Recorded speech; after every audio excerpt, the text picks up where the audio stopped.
Good morning. Sorry we had some sound issues this morning, but I will re-record the sermon so that anyone who missed that or wasn't able to hear part of it, so you'll be able to hear my sermon for today.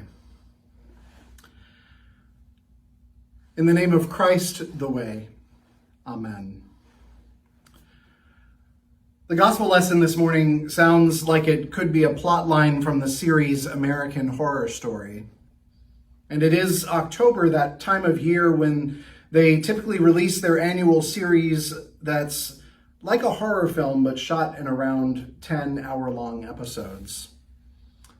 The story begins today with a king who holds a wedding banquet. But the first guests he invites disrespect him by refusing to show up. So he puts on the hard sell. He sends his servants to explain just how great the banquet is, how delicious and extravagant all the food will be. But even so, they still won't come. But the guests didn't seem to care. They made light of it.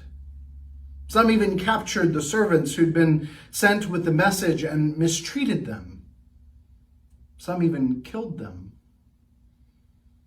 Starting to sound more and more like a horror film, isn't it?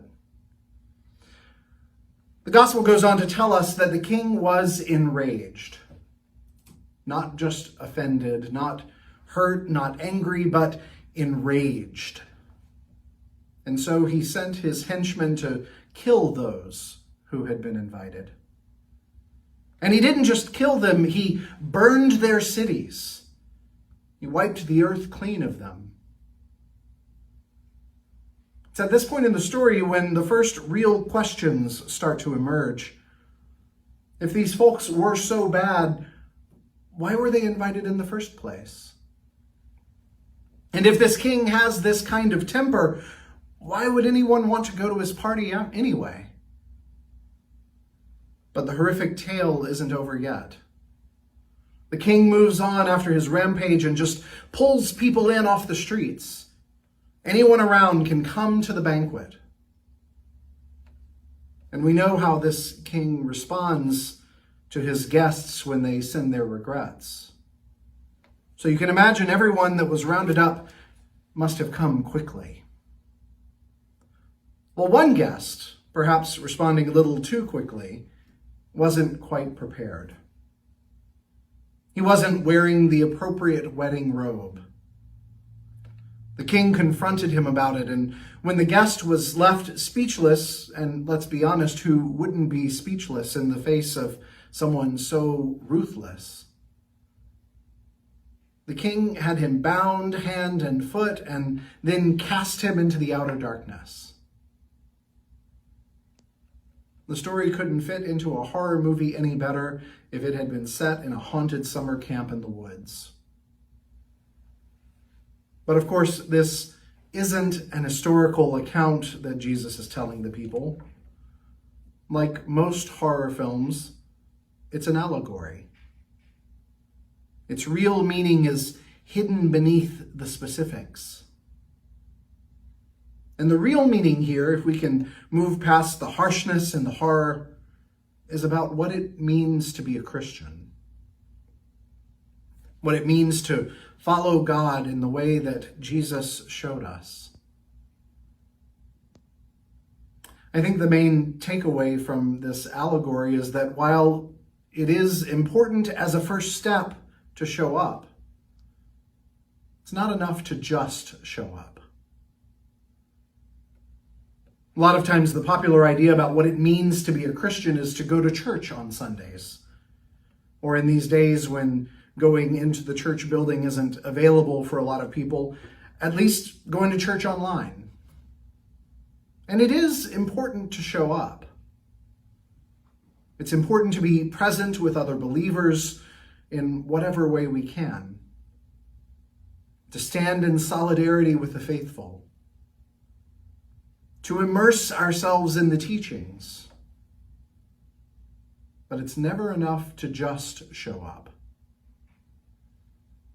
Reminds me of one of my favorite parts of the marriage liturgy in our Anglican tradition. After we seek the consent of the two people who are to be married, we also seek the consent of their community.